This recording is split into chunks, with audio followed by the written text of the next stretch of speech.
So entire history of DMK அவங்க காங்கிரஸ் இல்லாமல் ஜெயிச்சது 2 எலெக்ஷன் 67ம் 89 மட்டும். அதனால் காங்கிரஸ் இல்லைன்னா திமுகவால் ஜெயிக்க முடியாது, ஆட்சியை பிடிக்க முடியாது.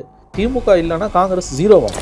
அதனால் காங்கிரஸை நக்கல் பண்ணி திமுக நண்பர்கள் காலையிலேருந்து இணையத்தில் எழுதிட்டு இருக்காங்க. நாங்கள் அவர்கள் அரசியல் புரிதல் இல்லாமல் ரொம்ப கண்ணியமாக சொல்கிறோம்.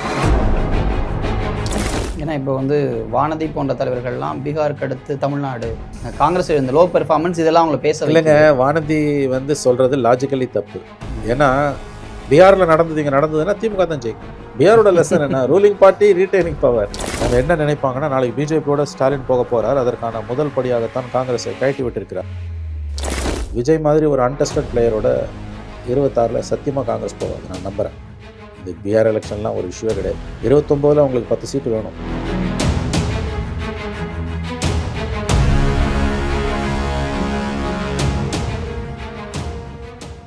ஆச்சி அதிரசமா விடுங்க, கையில தட்டி சூடான எண்ணெயில பொரிச்சா அதிரசம் ரெடி.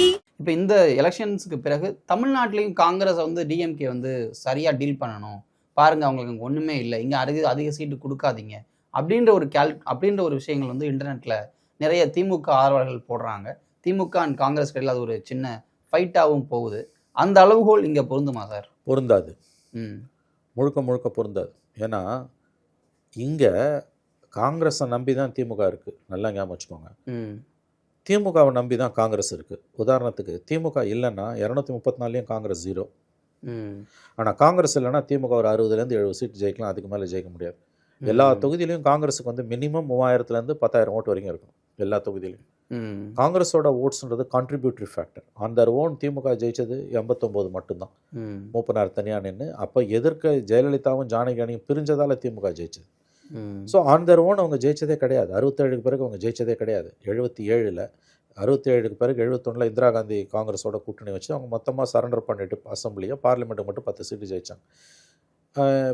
80ல் 110 வச்சு தோத்தாங்க. 89 மட்டும்தான் அவங்க அது ரெட்டைலன்ற சின்ன முடங்கினதுனால வந்த வெற்றி அது. So entire history of DMK அவங்க காங்கிரஸ் இல்லாமல் ஜெயிச்சது 2 எலெக்ஷன் 67ம் 89 மட்டும்தான். 96ல் மூப்பனாரால் ஜெயிச்சாங்க, விச் இஸ் அ காங்கிரஸ் ஓட்டு. 2006ல் காங்கிரஸால் தான் ஜெயிச்சாங்க. 2021ல் காங்கிரஸால் தான் ஜெயிச்சாங்க. அதனால் காங்கிரஸ் இல்லைன்னா திமுகவால் ஜெயிக்க முடியாது, ஆட்சியை பிடிக்க முடியாது. 60லேருந்து 70 சீட்டு வருவாங்க. காங்கிரஸ் திமுக இல்லைன்னா காங்கிரஸ் 0 வாங்கும். காங்கிரஸ் இல்லைன்னா திமுக 50லேருந்து 70 வாங்கலாங்க. காங்கிரஸ் இல்லைன்னா திமுக 50லேருந்து 70 மேக்சிமம் நம்பர்ஸ். திமுக இல்லைன்னா காங்கிரஸ் 0 தான் வாங்குவாங்க. இதை புரிஞ்சுக்கணும். அப்போ பாத்தியதை யாருக்கு? காங்கிரஸ் இழக்கிறதுக்கு தமிழ்நாட்டில் ஒன்றுமே இல்லை. 60 வருஷம் பவரில் இல்லை, இன்னும் 5 வருஷம் பவர் இல்லாமல் இருக்கிறதால ஒன்றும் குடிமொழி கிடையாது. அசம்பிளியில் ரெப்ரசன்டேஷன் இருந்தாலும் இருந்தால் ஒன்று தான், இல்லாட்டியும் ஒன்று தான். ஆனால் திமுகவுக்கு இன்றைக்கி ஒரு சாம்ராஜ்யம் இருக்குது, இழக்கிறதுக்கு சாம்ராஜ்யம், எம்பையர் இருக்குது திமுகவுக்கு. அதனால் காங்கிரஸை நக்கல் பண்ணி திமுக நண்பர்கள் காலையிலேருந்து இணையத்தில் எழுதிட்டு இருக்காங்க. நாங்கள் அவர்கள் அரசியல் புரிதல் இல்லாமல் ரொம்ப கண்ணியமாக சொல்கிறதுனா இப்படியெல்லாம் எழுதி கொண்டிருக்கிறார்கள். காங்கிரஸ்ன்றது இதை தாண்டி, இந்த நம்பர்ஸை தாண்டி ஒரு மாரல் சப்போர்ட்டாகவும் டிஎம்கேக்கு இருக்குது 100%. இப்போ காங்கிரஸ் இல்லைன்னா திமுகவோட நம்பகத்தன்மை அதில் பாதாளத்துக்கு போகும். மைனாரிட்டிஸ் ஓட்டு திமுகவுக்கு போகிறது, காங்கிரஸ் இல்லைன்னா போவாது. அவங்க என்ன நினைப்பாங்கன்னா, நாளைக்கு பிஜேபியோட ஸ்டாலின் போக போகிறார், அதற்கான முதல் படியாகத்தான் காங்கிரஸை கழட்டி விட்டிருக்கிறார் நினைப்பாங்க. காங்கிரஸுக்கு திமுகவுக்கு நம்பகத்தன்மையை ஏற்படுத்தி இருப்பது காங்கிரஸ் கட்சி, குறிப்பாக சிறுபான்மையினர் மக்கள் மத்தியில், தலித் மக்கள் மத்தியில். காங்கிரஸ் இல்லைன்னா அந்த நம்பகத்தன்மை திமுக இருக்காது. அதை நான் மறுபடியும் சொல்கிறேன், திரும்பவும் சொல்கிறேன், திமுக இல்லைன்னா காங்கிரஸ் 0. ஆனால் காங்கிரஸ் இல்லைன்னா திமுக அதிகபட்சம் 50லேருந்து 70 சீட்டு வரும், எதிர்கட்சியாக தான் உட்காரும். காங்கிரஸ் இல்லாமல் ஒருபோதும் திமுகவால் ஆட்சியை தக்க வைக்க முடியாது. ஆனால் காங்கிரஸ் குழுவை அனுப்பி விஜயோட கூட்டணி போகலாமான்னு பேசிக்கிட்டு இருக்காங்க. அப்படிலாம் செய்திகள் பரவும்பொழுது இது இன்னும் வீரியமாக பரப்பப்படுது திமுக. அதாவது அந்த காங்கிரஸ் இந்த செய்திகளை கசிய விடுறதும் விஜயோட பேசுகிறதும் உண்மை தான். அது எதுக்குன்னு கேட்டிங்கன்னா கூட சீட் வாங்குறதுக்கு. சோனியா காந்தியும் ராகுல் காந்தியும் ஸ்டாலினோட அவங்களுக்கு ஒரு பெர்ஃபெக்ட் அண்டர்ஸ்டாண்டிங் இருக்குது.